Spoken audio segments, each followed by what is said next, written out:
औरत ने जब पानी की बोतल निकाली तो उसमें बस कुछ बूंदें ही बची थीं, बाकी सारा पानी गिर चुका था। वह गुस्से और निराशा में अपनी बेटी कैसी पर चिल्लाई, तुम्हारी लापरवाही की वजह से सारा पानी गिर गया, अब हम जिंदा कैसे रहेंगे? कैसी ने आंसुओं से भरी आंखों से कहा, वैसे भी माँ हम अब बचने वाले नहीं हैं। माँ कुछ पल के लिए चुप रही, फिर गहरी सांस लेकर बोली, नहीं हमें चलते रहना होगा। थोड़ी दूर चलने पर उन्हें एक टूटा हुआ हवाई जहाज दिखा। जब वह हल्का सा हिला तो सभी डर गए, पर वो सिर्फ कुछ पक्षी थे जो उसके अंदर फड़फड़ा रहे थे। रात को उन्होंने उसी विमान में ठहरने का निर्णय किया। कैसी को अपनी जैकेट में एक पुरानी परिवार की तस्वीर मिली। तस्वीर देखकर उसकी आंखें भर आईं, क्योंकि उसके पिता अब इस दुनिया में नहीं थे। उसने धीरे से माँ से पूछा, माँ आपकी और पापा की प्रेम कहानी कैसी थी? माँ मुस्कुराई और धीमे स्वर में बोली, तुम्हारे पिता मेरे मरीज थे। एक दिन उन्होंने मुझे एक फूल दिया था और एक कविता सुनाकर अपना प्रेम जताया था। ये कहते हुए माँ की आंखें नम हो गई। थोड़ी देर बाद कैसी बाहर चली गई, लेकिन तभी पीछे से एक रहस्यमयी आदमी ने उस पर हमला कर दिया। कैसी चीखी, माँ दौड़कर आई और उस आदमी पर चाकू से वार कर दिया। वह गिर पड़ा, मगर माँ का गुस्सा थम नहीं रहा था।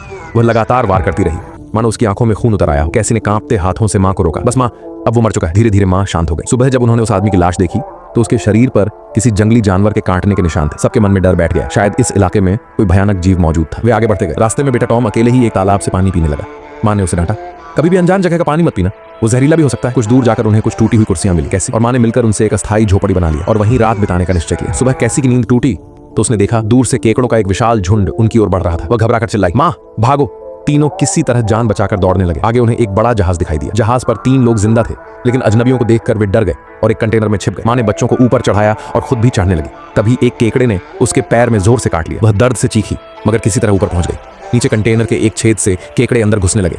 जहाज पर छिपे लोग बंदूक लेकर केकड़ों पर गोलियां चलाने लगे, लेकिन केकड़ों की संख्या बहुत ज्यादा थी। धीरे धीरे वे उन तीनों पर हावी हो गए और उन्हें मार डाला। जब सब शांत हुआ तो माँ और बच्चों ने एक खुला कंटेनर ढूंढा जहां वे कुछ देर के लिए आराम कर सके। माँ ने आग जलाकर अपने घायल पैर को तपाकर जख्म सील करने की कोशिश की। फिर वे मरे हुए लोगों से जरूरत का सामान खोजने लगे। उन्हें एक वॉकी टॉकी मिली। वॉकी टॉकी से किसी पनडुब्बी चालक की आवाज आई। वो बोला, समुद्र अपने समय से पहले लौट रहा है, अगर निकलना है तो अभी निकलो। चालक ने एक फ्लेयर गन चलाई। रोशनी देखकर माँ और बच्चे उसी दिशा में चल पड़े। रास्ते में वे एक चट्टानी घाटी से गुजर रहे थे, तभी ऊपर से पत्थर गिरने लगे। एक भारी चट्टान माँ और बच्चों के बीच आ गिरी। अब वे अलग अलग रास्तों से आगे बढ़ने को मजबूर थे। कैसी और टॉम किसी तरह पनडुब्बी तक पहुंचे, लेकिन चालक खून से लथपथ पड़ा था। वह मर चुका था। कैसी अपनी माँ को लेने वापस लौटी और दोनों मिलकर किसी तरह चट्टान पार कर पनडुब्बी तक पहुंचे। पीछे से फिर वही केकड़ों का झुंड उनका पीछा कर रहा था। वे तीनों किसी तरह पनडुब्बी के अंदर घुस गए और दरवाजा बंद कर दिया। बाहर से केकड़ों की आवाज और पानी की गर्जना सुनाई दे रही थी। समुद्र का पानी लौट चुका था। लहरों ने पनडुब्बी को बुरी तरह झकझोरा। माँ को चक्कर आने लगे। कैसी उल्टियां करने लगी। टॉम सीट बेल्ट बांधकर रोने लगा। घंटों की भयावह यात्रा के बाद सब कुछ शांत हो गया। जब उन्होंने आंखें खोली तो देखा कि पनडुब्बी एक बर्बाद शहर के किनारे अटकी हुई थी। कैसी ने खिड़की से बाहर देखा। सूरज की किरणें पानी पर झिलमिला रही थीं। उसने माँ का हाथ थामा और मुस्कुराई। अब उनके पास फिर से जीने की उम्मीद थी और इस तरह उनकी जीवन यात्रा का वह भयानक अध्याय समाप्त हुआ।